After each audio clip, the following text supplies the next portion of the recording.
Well, it is that time of the year again. Time to start talking about the next election. As we all cast our ballots, the machines counting those votes next November have new owners. Dominion Voting Systems sold to a company called Liberty Vote, run by a former Republican election director from Missouri. Marshall Zellender explains the impact. That used to be the sound of a Dominion voting machine, the kind used in almost all of Colorado's counties.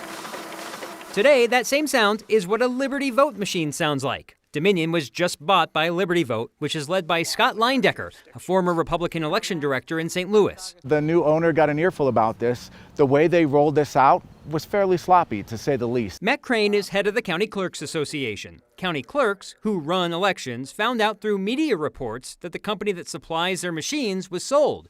Crane was on a call today with Leindecker and metro area county clerks. To ask him some of the questions that had been put out there since yesterday, is he an election conspiracist or not?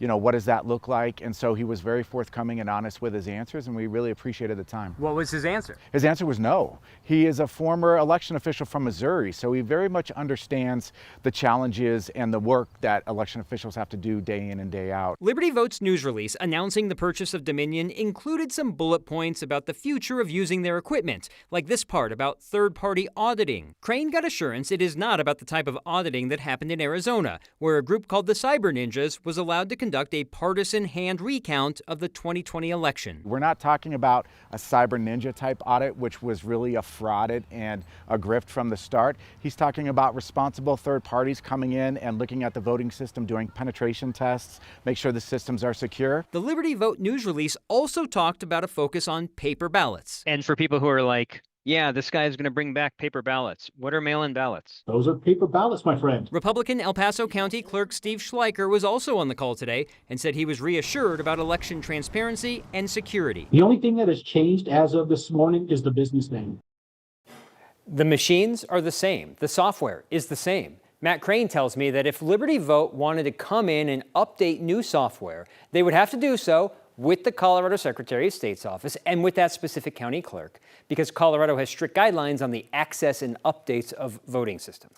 So you and I both know, obviously, we've lived in Colorado for a while, that when you get your mail-in ballot in the mail, it's a paper ballot. So when people say, let's go back to paper ballots, let's change the system, what does that mean? Right, I've never voted on Play-Doh or something like that. It's code for go and vote in person, be handed your ballot after you give ID, go into a voting booth, draw it out, mark it down, mark your circle, and hand it back. It's code for never leave the place with your ballot, even though it's a secure, verifiable system when it gets mailed to you and returned.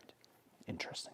We'll see what everything leads out to in November, and I know that you'll be starting to go through that blue book and let everybody know what they're voting on here in a couple of weeks. Marshall, thank you.